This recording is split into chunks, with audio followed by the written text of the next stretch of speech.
la promotion de la femme, de ses opinions, de son parcours, de ses idéaux, son filtre, sans aucune distinction, on va dire, sociale. Très ravie de vous retrouver et aujourd'hui, nous allons recevoir une femme assez exceptionnelle, une femme, on va dire, très active, très engagée en politique. Elle est députée provinciale élue de la ville de Lubumbashi. Nous avons l'honneur de recevoir pour vous Madame Mathilda Benatar Chiloufia. Bonjour et bienvenue, Madame. Merci, bonjour. Merci beaucoup pour Comment l'invitation. allez-vous? Ça va, très bien. Au rythme J'espère du que... pays, hein? Ah, voilà. Oui. J'espère que vous vous sentez à l'aise sur notre plateau, Oui, qui est oui, également oui. le vôtre d'ailleurs. Oui, oui. Surtout que c'est sur le Haut-Katanga et dans ma ville natale de Lubumbashi. Ah, Donc, je votre suis chez ville moi. natale. On va en savoir plus Oui. tout à l'heure puisqu'on va parler de vous. Très On va bien. rentrer un peu dans votre quotidien, dans votre vie, on va dire, professionnelle, pourquoi pas, vie et familiale. Et Très c'est bien. dans Femme actuelle. Madame, ici encore une fois, bienvenue à tous derrière ce carton. On démarre. Femme actuelle. Invitée. Alors, Madame Mathilda Benatar, je rappelle que vous êtes une femme politique très Oui. engagée d'ailleurs. Alors, dites-nous à quand remontent vos premiers pas en politique? Voilà. Merci beaucoup. Donc, déjà, Benatar Mathilda Chiloufia, née à Lubumbashi Mhm. en 1973. Donc, ça fait déjà une bonne petite cinquantaine d'années, plus que cinquantaine d'années. Oui, mes premiers pas en politique, je veux d'abord dire que pour moi, la politique est une vocation. Ça veut dire que quand vous avez un enfant à la maison, vous voyez bien que cet enfant, un jour, sera plombier ou sera religieuse ou sera politicien.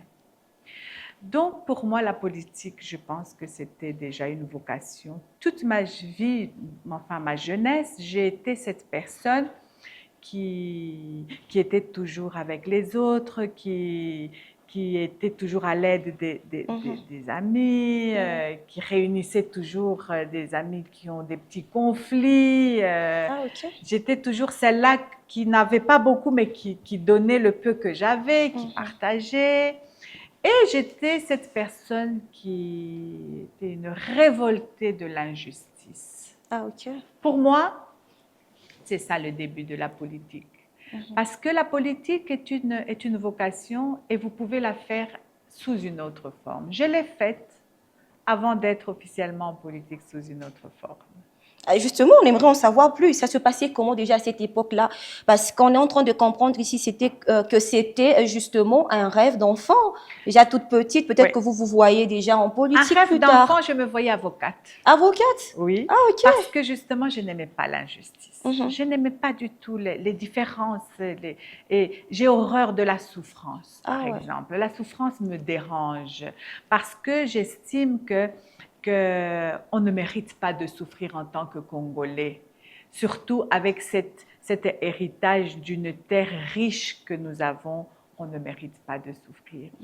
Et plus que je grandissais, plus que je comprenais que l'ignorance de la population, de nous Congolais, commençait à devenir inquiétant. Année après année, vous voyez que les Congolais devenaient de plus en plus ignorants. Et donc, quand on est ignorant dans la vie, nous devenons des pigeons. Ouais. Ça veut dire que tout nous arrive, tout le mal nous arrive. Le Congolais, pour moi, depuis que je suis jeune, est un peuple bon, qui ne connaissait pas se battre, est un peuple pacifique. Le Congolais peut t'escroquer, mais il ne peut pas te tuer. Le Congolais peut t'arnaquer. Non, il n'y avait pas de méchanceté dans le chef du Congolais. Oui. Et, mais d'année en année, parce que je suis née ici à la clinique universitaire Mama Mobutu, j'ai grandi ici, j'ai étudié à l'école Twendeleye, lycée Twendeleye qui fut à l'époque Marie-Josée, avec des sœurs. Une éducation religieuse où nous, on devait dimanche aller à l'église avec le Monseigneur Kabanga, moi j'ai fait du kiro, enfin, on avait le beau temps, mais on nous apprenait aussi surtout les valeurs.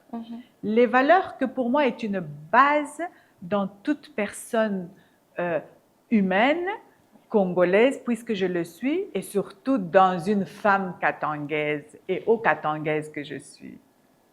Donc voilà, la politique, je l'avais sous une autre forme. J'étais cette personne à l'époque quand j'ai évolué. J'ai commencé à travailler très tôt. Dans quel domaine exactement? Puisque vous l'aviez à cette époque-là, mais c'était sous une autre forme, mais là, vous vous retrouvez pratiquement en train de, peut-être de la pratiquer, on va dire ça comme ça, mais autrement. À l'époque, c'était quoi exactement? Dans quel domaine étiez-vous en train d'œuvrer? Moi, j'ai découvert mon don culinaire à 17 ans. Je vendais des beignets. Ah bon? Oui, Ça alors? oui. J'adorais de faire les beignets. Et j'ai commencé à vendre les beignets les plus bonnes qu'il y avait dans le quartier. Là où j'habitais avec ma mère, j'habitais à Njanja, à la route Mounama. Ah, ok. J'ai grandi là-bas. Mais je faisais des beignets et je ne m'en sortais plus tellement qu'il y avait des clients pour les beignets. Et donc, pour dire aussi qu'il n'y a pas de sous-métier.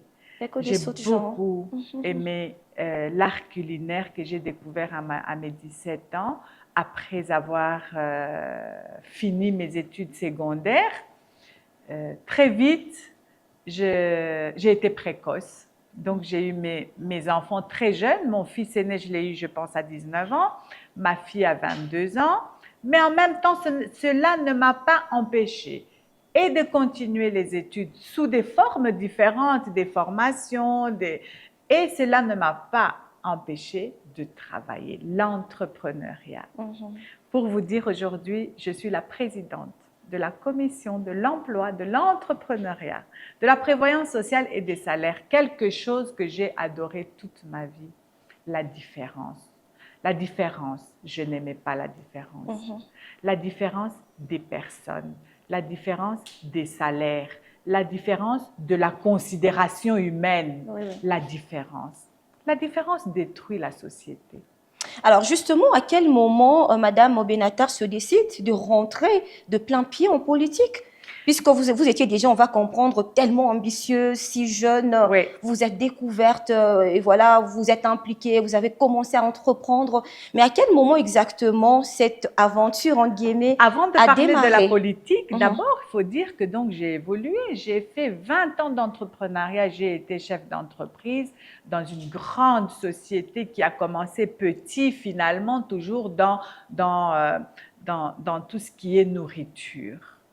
Viande, boucherie, charcuterie. J'ai donné du travail. J'aime apprendre le métier à des jeunes, et spécialement à des jeunes femmes. Ah, ok, vous Parce contribuez à la création d'emplois. L'emploi, finalement, ce n'est pas des grandes études. L'emploi, c'est la volonté. Puisque je vous dis que j'avais commencé à faire des beignets, cela a fait que je pouvais manger, je pouvais payer les études de mes enfants, je pouvais m'habiller. J'étais finalement la reine de beignets dans le quartier. Et ça n'a pas empêché que cette femme qui commence un petit projet d'entrepreneuriat qui a l'air Réalise ses bête, propres rêves. Voilà. réalise finalement ses propres rêves. Ok. Ça n'a pas empêché que cette femme puisse se marier, puisse construire autre chose de plus grand tout en respectant le début. Voilà, justement, on va y arriver. Mais avant, j'aimerais quand même poser une question. Nous le savons très bien qu'on est dans une société où on va dire que chaque domaine représente ses défis. Alors vous, en tant qu'une femme engagée dans la politique, quels sont justement vos défis spécifiques auxquels vous êtes confrontée en tant qu'une femme en politique, avec tout le regard de la société, tout ce qui va avec? Vous êtes là, vous vous démarquez et tout ça. Oui, quels sont vos défis? D'abord, avant de parler des défis, c'est parce que justement, je suis après avoir passé cette vie d'entrepreneur, il y a beaucoup d'injustices, beaucoup de différences. Et ça crée quand même une révolte. Et je pense que c'est cette révolte que, à un moment donné, avec la connaissance de cause, ça veut dire que moi, Mathilda Benatar, je connais la province du Haut-Katanga, je connais la ville de Lubumbashi, je connais le Grand Katanga, et je me dis, je peux contribuer. Parce qu'il y a des différences, il y a des choses qui se passent que tu dis, mais pourquoi? Et donc, je pense que c'est à mes 50 ans que j'ai décidé de mettre le premier pas dans la politique. Donc, Vous avez attendu ça fait assez 3 longtemps ans. quand Je même. pense que c'est l'âge de la sagesse aussi.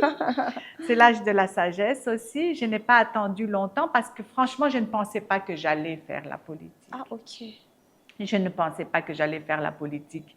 Parce que, pourquoi le défi? Le défi, justement, c'est quoi la politique? Vous savez, quand j'ai commencé à faire la politique, des amis proches m'ont dit, non, Benatar, tu es folle, la politique, c'est sale, dans la politique, on va te tuer, la femme en politique, elle a difficile. Oui, je leur ai dit, la politique, au fait, d'abord, c'est la gestion de la cité. Une cité. Avant tout, il y a la cité. Et puis, il y a maintenant les entrepreneurs et la vie de tous les jours se trouve dans cette cité qui est gérée alors par des gens sales. Qu'est-ce que vous en pensez si on va nettoyer ce linge pour que cette cité soit gérée par des gens bien, de bonne volonté? Voilà. Ensuite, je pense que quand cette cité sera gérée par les gens de bonne volonté, les personnes, les sociétés vivant dans cette cité vont bien vivre. Donc, c'est un travail que je me suis dit, c'est une goutte dans l'eau, mais il faut commencer. À savoir que le bien tue le mal. Voilà. On a toujours besoin de quelqu'un, pour faire la différence, ne pas faire ce que tout le monde fait, surtout quand c'est fait négativement. Alors justement, puisque vous en parlez, aujourd'hui vous êtes engagé dans la politique, j'ai envie de revenir sur ça. Allez-y, allez-y. Vous abattez quand même un travail, on va dire, assez remarquable. Est-ce que vous dites que vous avez débarqué dans un domaine où, avec tous les préjugés qu'il y a et tout ça, vous faites ce que vous faites aujourd'hui? Alors partagez-nous alors le secret de votre efficacité, de votre succès. Le succès, c'est parce que je travaille comme si c'est ma société. Vous vous êtes approprié la chose. Je me suis approprié la chose. Et c'est ça qui fait la différence. Et c'est difficile de se battre avec quelqu'un qui fait les choses naturellement. Mon travail aujourd'hui, la politique, je fais mon travail comme si c'est ma boîte. Très rigoureuse, je suis restée la même Mathilda Benatar qui est très dure envers elle-même, très dure envers le travail, parce que dans la vie, il faut faire tous les jours mieux que hier. Mais je pense que dans la politique aussi, il faut faire tous les jours mieux que hier. Je pense que dans la vie de tous les jours, il faut toujours se remettre en question. Est-ce que j'ai fait bien? J'ai un système de parler avec le miroir. Si tous les politiciens que nous sommes regardaient un peu le miroir, qui suis-je? D'où je viens? Ah, tu te revois dans un petit village, tu te revois à la Kamalondo, tu te revois à la Katouba, tu te revois... Voilà. C'est là que je viens. Oh mon Dieu! Où je suis maintenant? Ah, tu te revois où tu es. Mais où je vais après? Se poser de bonnes questions. Des bonnes questions, parce que ces questions ne sont pas que pour nous, ces questions et pour toute la population congolaise. Quand on est dans la politique, nos actes font des impacts, des retombées sur la vie des autres. Ça veut dire que mon comportement à moi, peut-être ne va pas nuire ma vie, mais va nuire la population. On ne vit plus pour soi-même. Voilà. Finalement. Et donc, finalement, quand on aime ce qu'on fait, que c'est une vocation, on va être le modèle, on va essayer que nos actes puissent avoir des retombées positives sur la population okatangaise aujourd'hui que je suis. Donc, le défi, c'est ça. Le défi, c'est d'essayer de faire tous les jours mieux que hier. Le défi, c'est d'essayer d'apporter un changement. Parce que quand il y a changement, quand on veut un changement, ça veut dire que ça va mal. Ça veut dire qu'on doit améliorer les choses. Aujourd'hui, on ne va pas se mentir. Le pays va mal, la province va mal, Lubumbashi va mal. Mais nous avons aujourd'hui une nouvelle classe politique qui arrive, dont je fais partie, parce que je ne veux pas dire que je suis la seule, dont je fais partie. Nous avons aujourd'hui une classe politique de vous les jeunes, d'ailleurs une jeune journaliste qui comprend les choses. Nous avons aujourd'hui des jeunes ministres, ministres de 2 enfants, 34 ans et 30 ans. Wow. Je suis grand-mère de 3 petits-enfants. Donc, ça fait plaisir de voir qu'aujourd'hui, on a des jeunes ministres, tant nationaux que provinciaux. En espérant que rajeunir la classe politique, ils vont nous aider à améliorer le futur de notre pays qui est en difficulté. Aujourd'hui, si on ne fait pas un effort et qu'on n'ouvre pas les yeux, j'ai un dicton qui dit « Congo ye tufungule mecho ». Kama tufungule mecho, tunakuwa vipofu. Kama tufungule mecho, on devient des handicapés mentaux. Ça veut dire quoi un handicapé mental? Moi, j'ai un fils handicapé. Mon fils aîné est handicapé. Un handicapé mental, ça veut dire quoi? Tu lui donnes, il t'aime. Tu ne lui donnes pas, il t'aime toujours. Il dort par terre, il est content. Il mange, il est content. Il ne mange pas, il est content. Un Congolais est devenu comme ça? Non. Il y a ces droits humains, muntu, normalement. On n'a pas le choix, kuria, kulala, kwenda kumasomo, kupata masoins médicaux, kuzala m'hôpital ya normal. Exactement. Aujourd'hui, faire des enfants devient un risque mortel. Kuzala. Ukende kuzala qu'on a risque ya kufwa. Donc, on comprend que c'est tout ça là qui vous a révolté. Finalement, Je suis vous êtes une révoltée. dit, je reste pas à la maison, je me croise pas les bras, alors qu'il y a des injustices sociales quelque part. Je suis une révoltée de la façon dont, de mon époque, déjà, j'ai vu les choses se dégrader. C'est dégradé, c'est dégradé et c'est dégradé. Même la politique aujourd'hui est devenue un cirque. Donc, à un moment donné, il faut prendre les choses au sérieux. On n'est pas dans le film de Jack Bauer. Hein. Ici, Absolument. s'il y a des morts, c'est des vrais morts. Dans le film de Jack Bauer, s'il y a des morts, C'est des scénarios. c'est des scénarios. Donc, c'est Exactement. deux choses différentes. Pourtant, qui sont les acteurs aujourd'hui qui vont changer cette situation? C'est la population congolaise.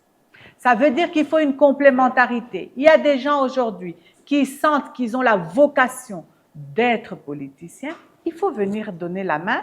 Et puis après, les politiciens, depuis Mobutu, Ils se sont finalement éternisés au pouvoir. On se dit, qu'est-ce qui se passe? À un moment donné, il faut qu'il y ait du nouveau sang. On en a besoin en tout cas. Sang. Pour vous dire que moi, si Dieu m'aide, je n'ai même pas. Je suis déjà presque pensionnée, j'ai 52 ans. Donc, à un moment donné, il faut la transmission de ce que nous avons vu, de ce qui nous a choqués, pour que vous puissiez rectifier ça, pour que la jeunesse puisse rectifier Voilà, ça. exactement. C'est un travail de longue haleine, c'est un travail, mais il faut le prendre comme un travail. Ce n'est pas une mission pour s'enrichir, la politique. On a des salaires. Moi, j'ai un petit salaire que je me contente et je fais mon travail. Je pense que c'est du donner et du recevoir. Moi, je reçois mon salaire. J'essaye de donner le plus que je peux à la population pour changer les données. Lorsqu'on s'engage en politique, on va dire que le but ne doit pas être l'enrichissement. Je suis là parce que ça... Déjà que pour la jeunesse aujourd'hui, c'est devenu un secteur qui paye tellement bien. On se dit, autant mieux y aller. Comme ça, je peux m'en mettre plein les poches et voilà, mener ma belle vie. Parce qu'aujourd'hui, on est tombé tellement bas qu'il y a beaucoup de failles, mais il y a moyen de restructurer les choses. Quand les choses seront restructurées, je vais vous donner un exemple. J'ai visité la mairie de la ville hier. J'ai vu le maire de la ville. Je vais vous donner 2 points qui m'ont choqué, dont on a parlé avec le maire, le nouveau maire Aïe de la ville de Lubumbashi. Oui, on a parlé des vagabonds. Ah ouais. Quand vous pensez que les vagabonds, les Chegués, comme on les appelle à Kinshasa, ils ont été victimes à Kinshasa de perdre leur vie. Vous savez, on n'en parle pas souvent. On entend voir que on a arrêté le ministre de la Justice, mais il y a eu aussi des Chegués qui sont morts, qui ont été abattus, des Chegués qui pleuraient, qui ne voulaient pas mourir. Mais quand tu as un Chegué et un voyou, et un vagabond sur la... Est-ce que c'est de sa faute d'abord? Non, c'est la faute d'abord des parents. Mais aujourd'hui, qui est le parent de notre pays? C'est les dirigeants, c'est le gouvernement. Absolument. C'est le gouvernement. Donc, nous ne pouvons pas juger aujourd'hui nos vagabonds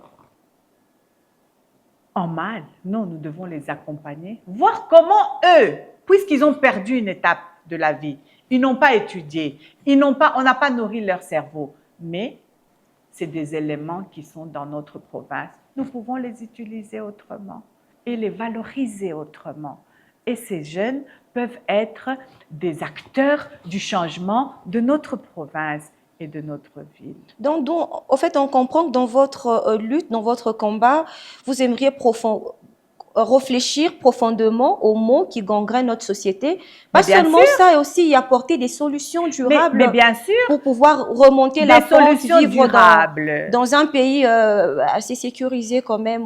Solutions durables. Nous avons parlé avec le maire de la ville des chefs de rue, des chefs de quartier pour contrôler l'insécurité. Comment veux-tu contrôler l'insécurité si tu ne contrôles pas qui habite l'avenue, qui habite le quartier, qui est le chef? Voilà.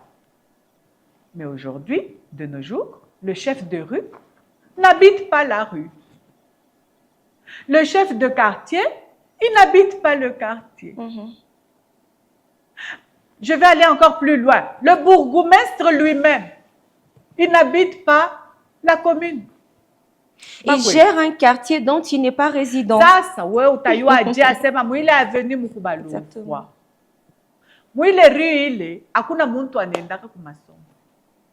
Et vous voulez vous attendre de quel résultat est-ce que nous allons avoir? Exactement. Nous devons recruter les chefs de rue, les chefs de quartier sur base de l'ancienneté d'habitation dans cette rue. Uyunjo wanzamanya nekalaka mui aveni depuis 30 ans. Anayua bale banekalaka mo na bale barifika na bale baritoka. Yenjo anasema mui aveni busubu ya kuna bleu blanc. Akwendake mtoto kumasomo. Yenjo atatonesha sema mui rue muko biba naume biku bi 20 munyumba moya mole biku sani bingivi bya bushiku. C'est comme ça que nous allons nous entraider et une complémentarité. Voilà pourquoi souvent je dis, Mukongo yetu, tufungule mecho, tupendane. Parce que avant d'aimer la terre, il faut apprendre à s'aimer soi-même.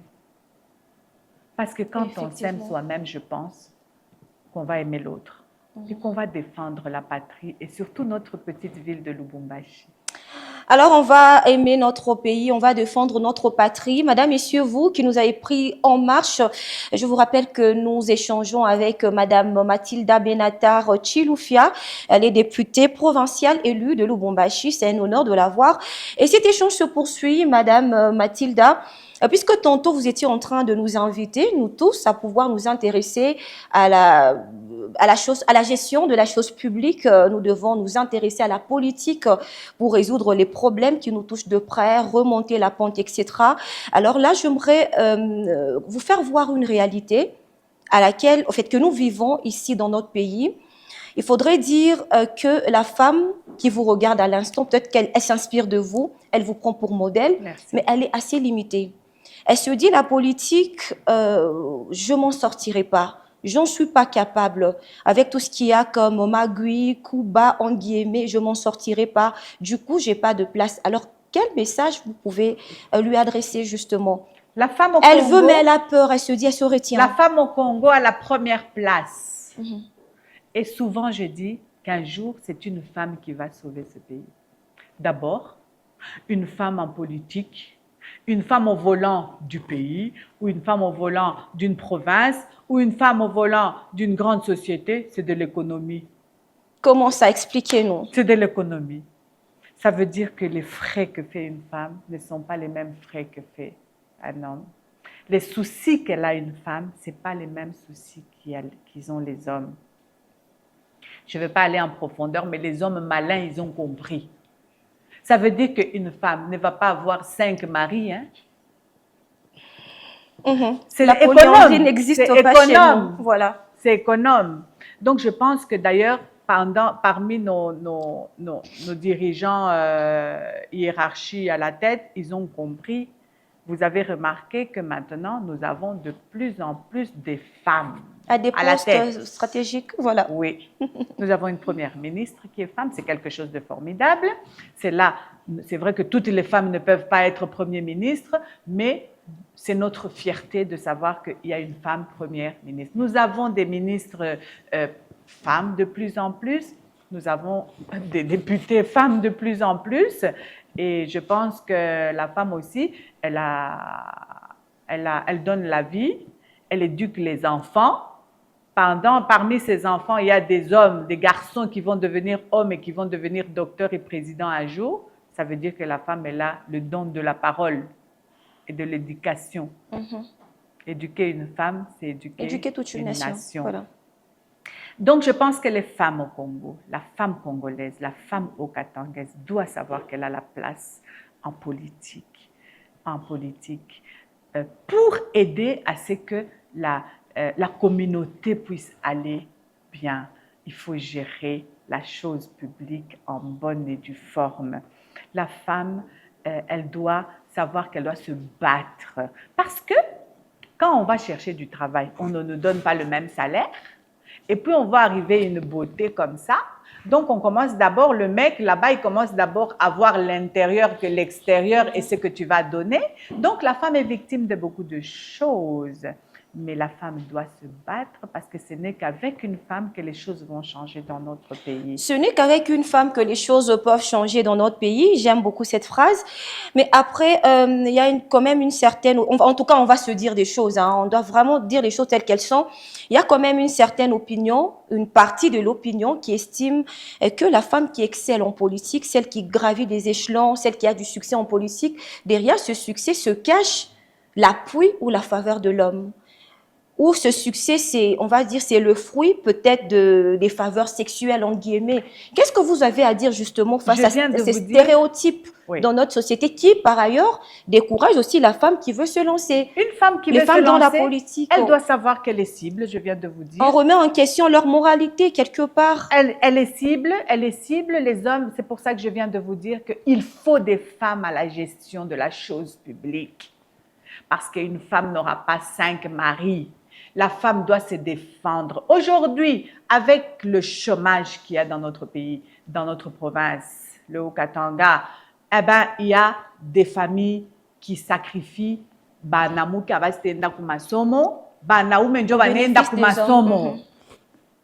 la femme est toujours sacrifiée.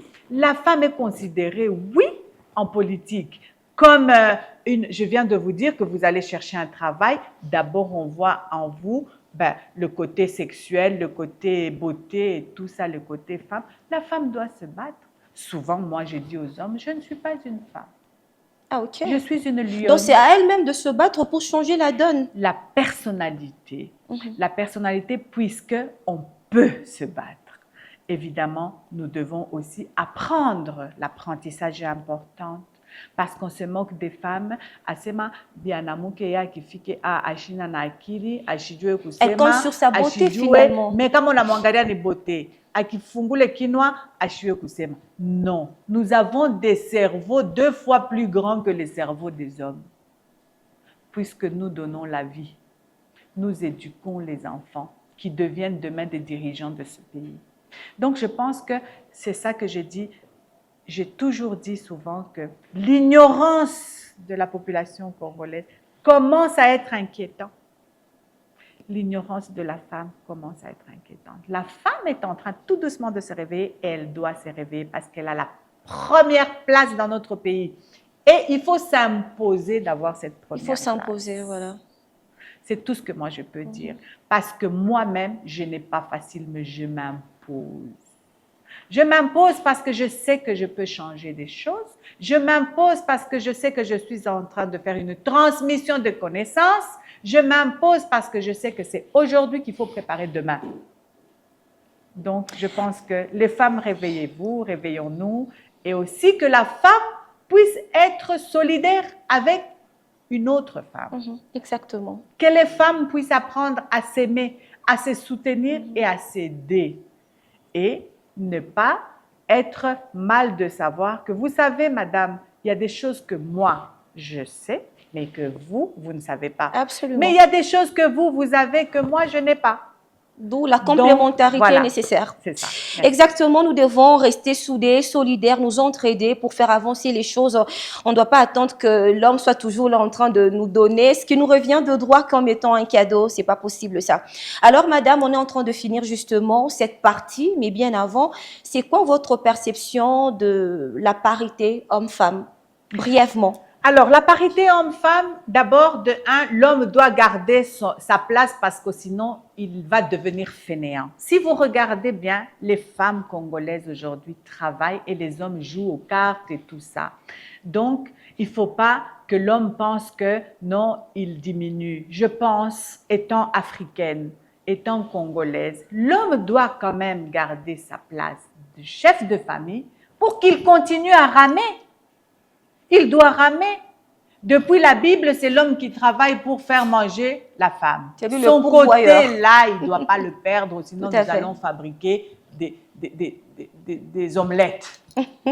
Et donc, je pense que la parité, la femme est en train en Afrique de prendre sa place. Ça va prendre du temps. Ce n'est pas qu'en Afrique, partout, même en Europe, la femme se bat encore aujourd'hui pour prendre la place. Vous avez vu la femme en France, Le Pen, Madame Le Pen. Elle a difficile.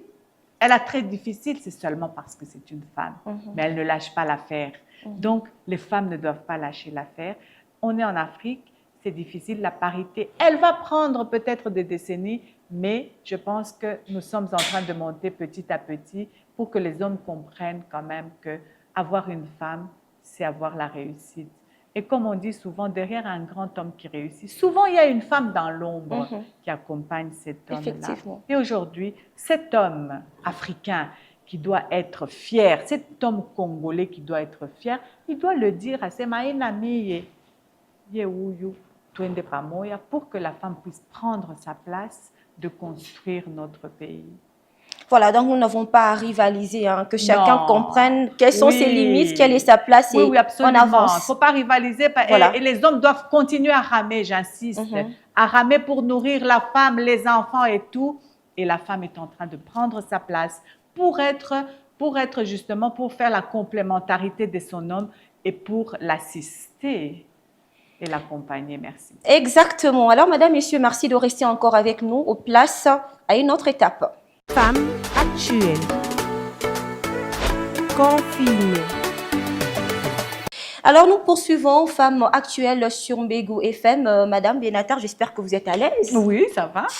Alors, dans cette rubrique, on va apprendre à vous connaître un peu plus. Avec vous, on a parlé politique, profession, des sujets assez sérieux. Mais là, on va se détendre un tout petit peu, car on aimerait connaître une autre facette de cette dame assez engagée, assez sereine que nous avons sur notre plateau. On peut, s'il vous plaît? Absolument. Alors, si vous étiez demandé de vous définir en 3 mots, ça serait quoi exactement?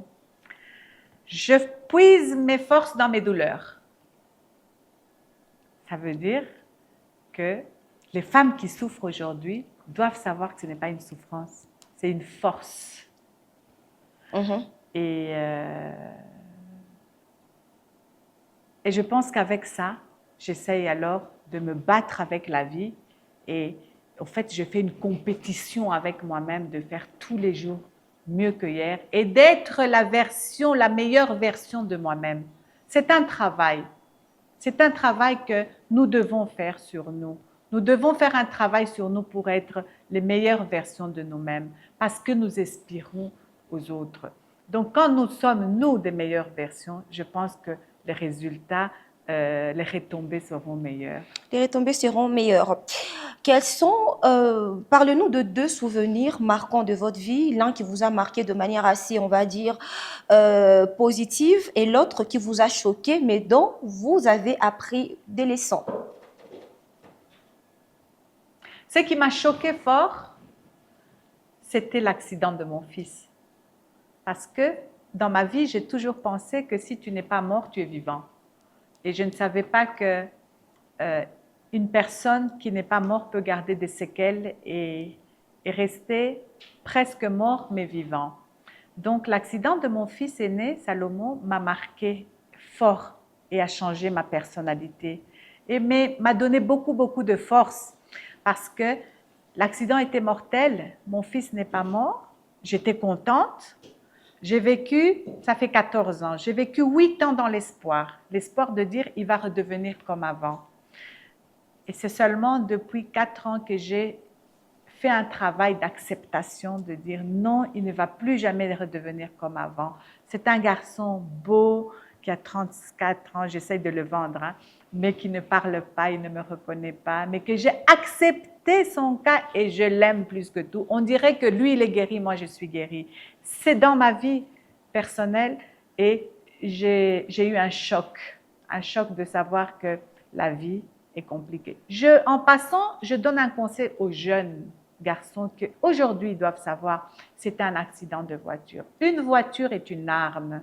Dès que vous êtes au volant, sachez que vous êtes armé. Donc c'est une arme qui peut soit tuer, soit vous tuer. Donc il faudrait absolument faire très attention, les jeunes au volant. Alors, on l'embrasse très fort, Merci. on embrasse très fort votre fils, à qui nous souhaitons d'ailleurs beaucoup de bonheur. Merci. Alors, un événement, un souvenir négatif qui vous a marqué, mais non, plutôt positif maintenant. Cette fois-ci. En tant que maman, je n'ai que des souvenirs de mère. Donc, le souvenir positif qui m'a marqué, c'était d'être grand-mère. Ah, ok. C'était d'être grand-mère. Très jeune, j'étais grand-mère, je pense, à mes 42 ans. J'étais déjà grand-mère. Donc, ça m'a prouvé la continuité, au fait, des générations et aussi la grandeur de Dieu. Et donc, pour moi, c'est un sacrement énorme. C'est les deux choses qui m'ont vraiment marquée. Donc, c'est comme si dans ma petite vie, Dieu m'a pris, mais il m'a redonné. Ah, ok. Oui. Alors, c'est quoi le défaut que vous aimeriez corriger ou changer en vous? Il paraît que je m'énerve vite. Ah. Oui, mais c'est le problème, c'est que je suis déjà makari vis-à-vis de moi-même parce que je demande beaucoup à moi et donc j'attends beaucoup aux autres. Okay. Quand je dis j'attends, c'est que j'aime former les jeunes. Et je sais que dans la vie, il ne faut pas rigoler. Je sais que la vie, quand tu rigoles avec elle, elle va te frapper grave. Donc, il faut comprendre qu'il faut se battre dans la vie. Il faut la prendre. Il y a un dicton que ma mère me disait en Swahili en disant « Funyanga bulongo pole pole, du bobu qui décidait kukufunyanga, abusta kushikiria bulongo. » Donc voilà, je fais un effort sur ça. Mais je pense qu'avec l'âge, ça s'atténue naturellement parce que je n'ai plus cette force de former parce que quand je forme les jeunes, je veux la perfection. Je veux que ces jeunes soient comme je veux, qu'ils reflètent ma personne à moi. Et là, pour avoir ça, il faut quand même un peu plus de discipline et des rigueurs aussi. Voilà. Oui. Exactement, puisque nous sommes toujours dans conflit, nous, vie de famille, vie professionnelle, parlons-en.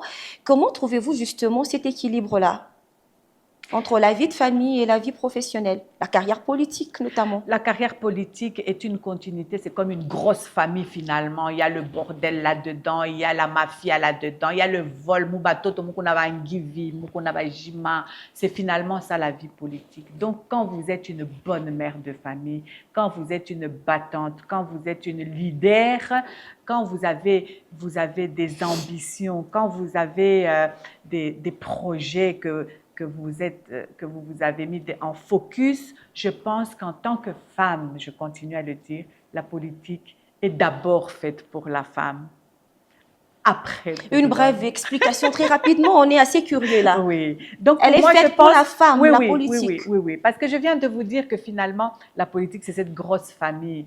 Et donc, quand on veut que les enfants, que vos enfants puissent manger, puissent aller à l'école, puissent être bien habillés, puissent dormir sur un bon matelas, donc c'est finalement une gestion déjà que la femme est en train de se battre pour ça et en plus grande forme eh ben, c'est la même gestion que quand vous êtes gouverneur d'une province. Il ne faut pas qu'il y ait trop du chômage dans votre province. Il ne faut pas qu'il y ait des morts à la morgue pendant 9 mois et que les familles ne savent pas les enterrer. Il ne faut pas qu'il y ait des enfants qui ne sont pas scolarisés. Il ne faut pas qu'il y ait des professeurs qui n'ont pas des outils pour faire la transmission de connaissances à l'école. Donc, finalement, on ne transmet rien à l'école. On s'attend à quel Congolais demain.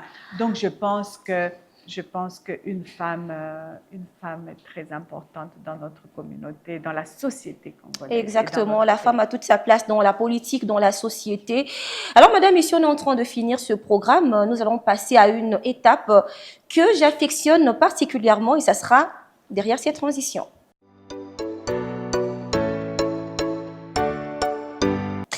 Alors, madame Benatar, pardon, nous allons passer à une autre étape telle que je le disais précédemment. Ça sera une surprise pour vous. Vous allez nous aider à identifier quelqu'un dont on va projeter la photo.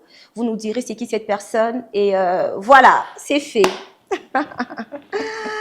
On va regarder ensemble cette image, cette belle image que la réalisation nous propose. Dites-nous c'est qui cette personne et qu'est-ce qu'elle représente pour vous? Ah ben voilà, donc derrière l'image, je vois le président Moïse Katumbi Chapwe, qui représente pour moi un modèle du Congolais, qui représente pour moi ce Congolais qui commence de rien pour devenir quelqu'un, qui représente pour moi finalement l'espoir de dire que tout est possible, qui représente pour moi aussi cette personne qui est révoltée aussi de l'injustice. Et entre autres aujourd'hui, une image politique très importante dans notre pays, une image qui donne de l'espoir à l'avenir de la jeunesse congolaise. Et donc, je pense que voilà, c'est cette image que je vois derrière votre écran. On sent de l'émotion dans vos mots.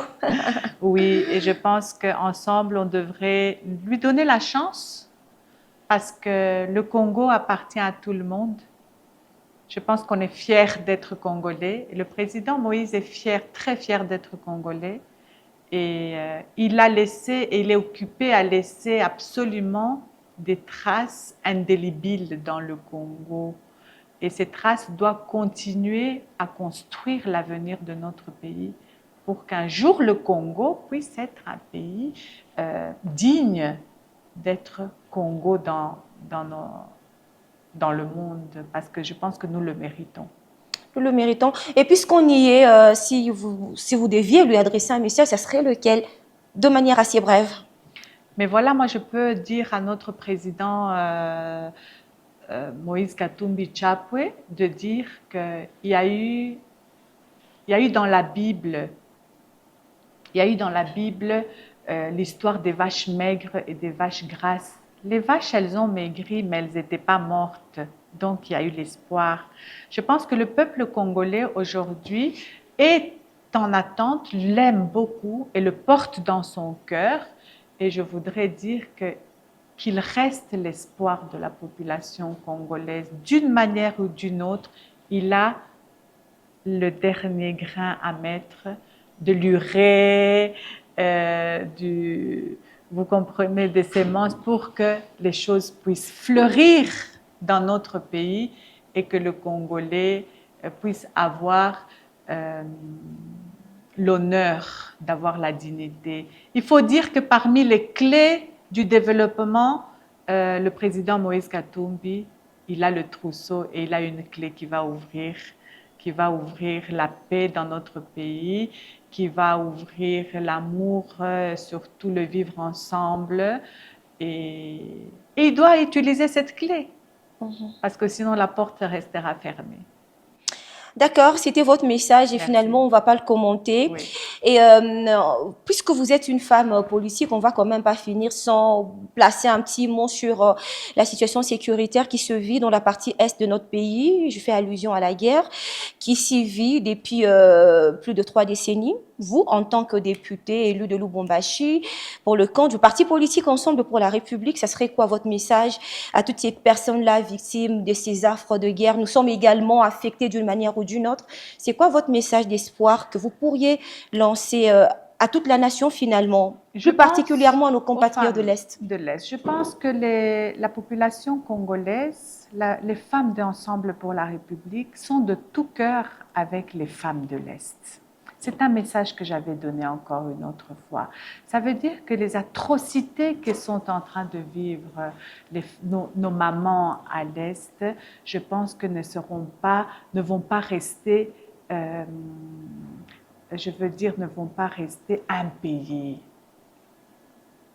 Je voudrais dire que la paix est à venir. Nous devons travailler ensemble pour qu'il y ait la paix, pour que les femmes arrêtent de mourir dans l'Est du Congo, pour que les femmes arrêtent de se faire violer. Parce qu'aujourd'hui, le viol est une autre forme d'arme pour déstabiliser les maris, pour déstabiliser les familles. Et la femme est victime. La femme est toujours victime. Mais la femme va triompher grâce à la force de personnalité, la force de caractère qu'elles ont nos femmes à l'Est. Ça nous donne le courage et moi je suis persuadée que nous allons bientôt sortir de là parce que le Congo est un pays cosmopolite. Le Congo est un pays de paix et nous devons travailler pour que le Congo retrouve son identité qui est la paix. Un message d'espoir lancé par notre invitée, Madame Benatar Chiloufia Mathilda. Elle est députée, je le disais, je le rappelle pour vous qui nous avez pris en marche, justement, c'était elle notre invitée et ses propos, justement, nous les considérons comme votre mot de la fin. Nous vous remercions infiniment d'avoir répondu à notre invitation. On espère que ce n'est pas pour la dernière fois. Beaucoup. Nos portes vous seront toujours ouvertes. Et vous, derrière les caméras, nous vous disons merci, fidèles téléspectateurs, merci de nous avoir suivis. On espère vous retrouver très prochainement avec le même enthousiasme. Portez-vous bien et à très bientôt. Merci.